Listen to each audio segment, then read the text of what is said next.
Hey, everybody, it is me, Alan Warren, your RV Wingman, and we're going to jump right into this very special Christmas show with a guest. I think he needs no introduction. He is probably the most recognizable human being on the planet, especially this time of year. Let's run on out to line 2 and bring him up. Hey, Santa Claus, how you doing? Great day in the morning, Alan Warren. Been a long, long time. It has. I've been sending you emails it was 3 years ago when you and I spoke last, Santa. And do you not get your emails from me, or? Well, emails are like a lot of these new social media things. Santa Claus is into letters. Santa Claus likes to see when kids send letters. You know, they're so creative. They'll draw pictures, and a lot of times you got to try to figure out what it is they're trying to show you, but they have a good time doing it, and I have a good time trying to figure it out. You know, I used to do that a lot, sending you, my Christmas list and drawing pictures and, mail them to the North Pole. I remember doing that. I still remember that because the only one you did really good was a straight line. I knew that was a fishing pole. And but your bicycles, I'll tell you, they look like anything but bicycles, but I figured it out. I was going to say you figured it out because you brought me and my brother one, and we fought over which one was for which one. So I can't believe you remember that picture from that long ago. You always did, and whether it was a red one, you wanted a blue one. If it was a blue one, you wanted a red one. I am so excited to talk with you. I don't even know what to say. I mean, so you really do remember the old-fashioned letters and the drawings that you get from big kids like me or even kids today. Exactly. No, age doesn't seem to make much difference. Santa Claus has got a good Rolodex, and when I saw that number flash up, I hit the button, and sure enough, Alan Warren, my gosh, long, long time. Man, I appreciate it. You have, Santa Claus, you have no idea of how happy you made me, not just when I was a little boy, but I'm telling you, even now as an adult. I mean, you bring so many people, me included, hope and happiness, and just thinking about you and thinking about Christmas makes me feel good. Well, that's what this whole season is about, and making people feel good, feel happy, and it's especially the kids, and a lot of times there's a lot of kids and some of us older folks. Well, I got to tell you, I have been concerned a little bit about what this year was looking like, because I know it's been really cold up there, up north. And how are things looking? You got any problems with personnel, anything you're having to deal with that's a challenge for Christmas this year? Not at all. It's warming up. It's only about 30 below, and so it's a nice day out there. Reindeer prancing around, and this time of year you think you might have some issues, but elves are easy to work with. They just want to do something good. They're all happy with they never have a problem. Reindeer, now that's another story. Reindeer are kind of like 8, 9, 10-year-old boys, that kind of test you from time to time, and so you got to kind of watch them. But I kind of got a little old third-grade school teacher in me, and I can watch them just kind of like a game warden. You can't get much past a third-grade teacher or a game warden. I remember last time we spoke, like 3 years ago, you were having, I think it was a problem with Dancer. You had a foot problem or something. You had to call in some vet from Russia or something. Kamchatka Peninsula. Yeah, he's my favorite one because he's never busy. But is he good? Oh, you bet he is. Yeah. It really turned out to be a little what they called a hoof rot or something like that. I don't know. It's just standing around in the tundra too long in the summer, I think, is the reason for it. So I got him working a little harder this year. Well, I'm glad it's warming up. It's all the way up to 30 below now. It sounds like it's comfortable, almost T-shirt weather for Santa Claus up at the North Pole, huh? As soon as it gets much warmer, we can't go any farther north, so we just got to grin and bear it. All right, listen, I do have this is a personal question. Do I need to tell you where I'm going to be spending Christmas Eve so you can find me? I mean, I know I'm going to either be at my home in San Antonio or I'll be up at the lake up at our place called Big Chief. So do I need to let you know? Because if I do, I can tell you. I'll make a decision. No matter where you are, Santa knows where you are, and he also knows if you've been naughty or nice. Well, it's nice you kind of got all that naughtiness out of you. Well, I try to, but I have to. I'm a work in progress. That's what my wife tells me. Well, you are a work in progress, and I'll tell you the thing that I've noticed that when I look at the at my cards here, that here you are, you changed businesses here since I talked to you last. And now you got an RV park. Is that right? Well, we have an RV park and campground, and I sold the ranch, I'm sure you know, and got into RV and camping. But I've always enjoyed camping and the outdoors and what it provides for me personally. It just makes my heart feel good. And you speaking about that, have you ever camped? I mean, are you a camper, an RVer? What do you think about it? Yeah, I've camped out a lot. A lot of times these reindeer get tired. They need a little rest. I'll pull off on the side of the road, and we'll find a place to hole up for a while. But years ago, and I don't even know if they still exist. There was like a KOA campground. Is that something that still exists? Yeah, they're still around, and they're more popular than ever, Santa. They really are, and as a owner of a campground, I see all kinds of families come through, and I think about you oftentimes because these families are doing things the old-fashioned way. They don't have their little electronic gadgets, and they're actually making memories together, and I just find that incredibly special and important nowadays. Well, you're absolutely right, because one of the blessings of the camping life is discovering how few things you really need to be happy. Does Mrs. Claus like to camp, or? Well, she used to be a lot better camper than she is today. She carries a lot of baggage with her when we go on camping trips, and I don't think that's uncommon for a lot of women.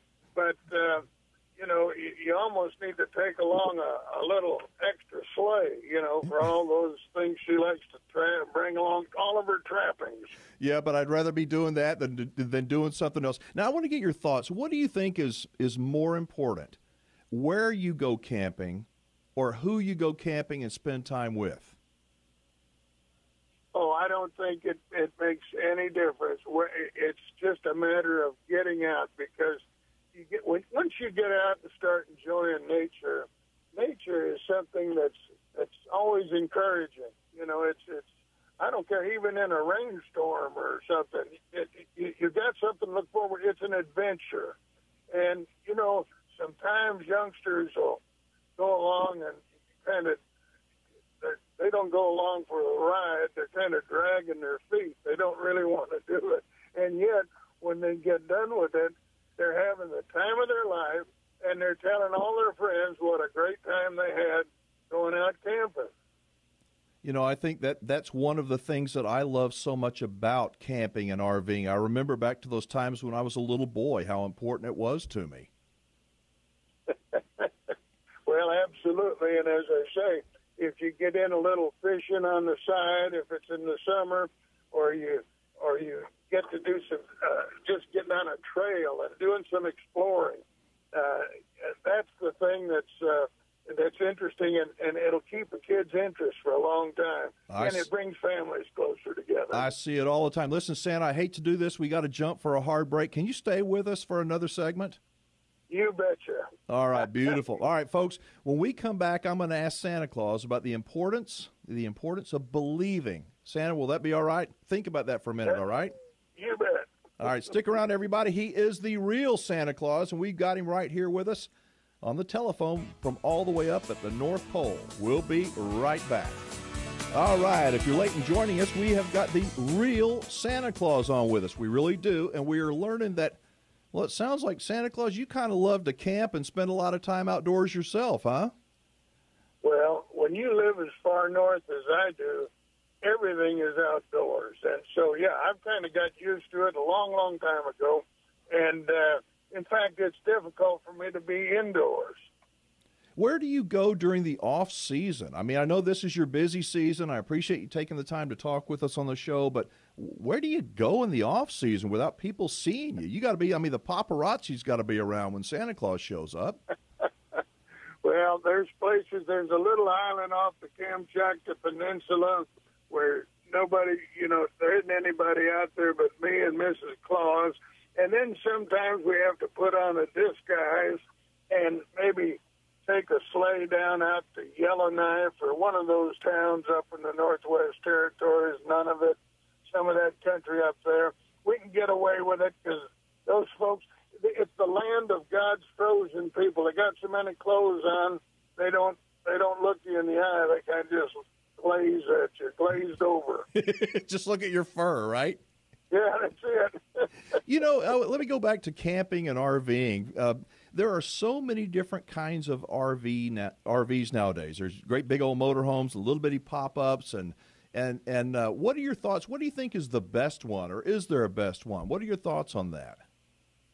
The one that you can afford, the one that you can, it really doesn't make any difference. I see people having a good time in literally mobile homes, and then other people will pitch in a tent or those little slide-in campers. Whatever runs your boat, it just whatever you enjoy and whatever you can afford, get out and use it and do it. And don't get so hung up on the thing. Get hung up, I think, on what you're saying is on the people that you're with and the experience you're having in the outdoors. Absolutely. All right, like I said, it's just kids will remember it forever, and kids and grandkids they're like elephants. They don't forget. I love it. I want to get your perspective. Through the years, I guess you've seen just about everything, and you have been all over the place, haven't you? Been everywhere but the electric chair, seen everything but the wind. I love that. Talk to me about the importance of believing, Santa, because I know that most of the people that are going to hear this interview, they are believers. They know the truth. They are believers, but a few of them still don't believe. What is the importance of believing, even in things that we may not be able to see? Well, it's a matter of faith, and it's a matter of knowing the reason for this season. We talk about Santa Claus, but there's also the birthday of the Christ child, and that's the reason for this season. And for kids, it's a joyful time, but for a lot of adults, sometimes this can be kind of a time of reflection, because a lot of us, as we get a little older, we lose old friends. In fact, I remember you and Lisa have been through a difficult time earlier in this year, and it was my thoughts and prayers were out for you, as it is for everybody else at this time of year is thinking about times past and people that are no longer with us. Wow, that's pretty deep. We did have a real difficult time, still having a difficult time. So, what advice would you give to moms and dads that are listening, that are maybe looking for that special way to connect with their kids, that are having a difficult time getting them to put that little electronic gadget down? Nothing wrong with the electronic gadgets, but they're looking for something. What kind of advice would you give them, Santa? Well, it's what Santa calls nature deficit disorder. And, yeah, I'm seeing a whole lot more of it. And the more you can get out and spend time with those youngsters and make it a family event, because that's the thing. Kids are so tempted to go along with their friends, their buddies, but it's the family that holds people together. It's not friends on the outside. So the more time you can spend with your kids, the better off you're going to be. And the better off the world is going to be. All right. Are there any last-minute things that those kids that may be on the bad list can do right now, or is it too late? they know who they are. I kind of resemble that a little bit, I think. And there's always time to kind of catch up, but they got the ones that know that they've had some a few more negatives on their list. Know that they better get out there and do something for their parents, do something for some older people, because this is the time of year of giving. You know, we kind of think it's a time of year of receiving, but it's really in giving that the real joy is received. You know, when I was a child and I would see you, it was all about me and what I want. And now it's not what I want, it's what I want. I don't want a material thing. I want things that can't be measured. I want those feelings, those relationships, those connections. And I think that's one of the things that Santa represents, is bringing people together.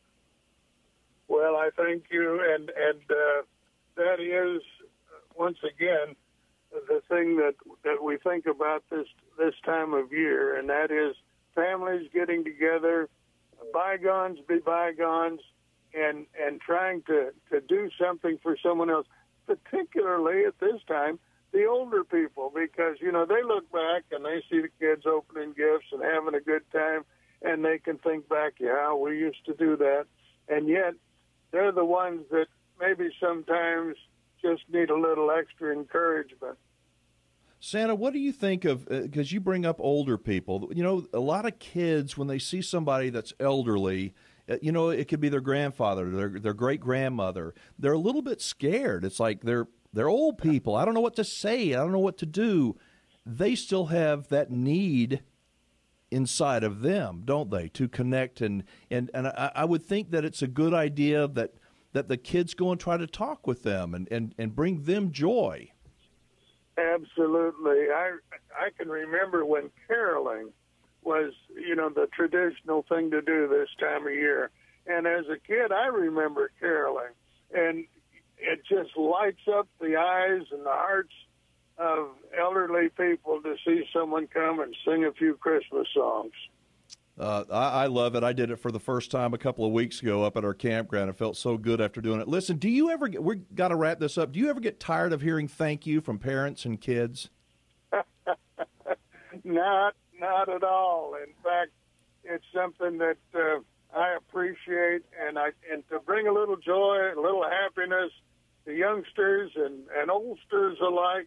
That's the name of the game for me. That's this time of season, and I've got the reindeer. Everybody is ready to go. All right. Well, you have no idea how important this time is that you spent with us, with me. I mean, I thank you again, and we're going to have some cookies and milk out for you. You be safe and have a Merry Christmas, Santa, all right? Merry Christmas to you, Alan. All right. We'll talk to you again. All right, man, I love talking with Santa. I really do. Lots more still ahead. Merry Christmas, everybody. I'll be right back.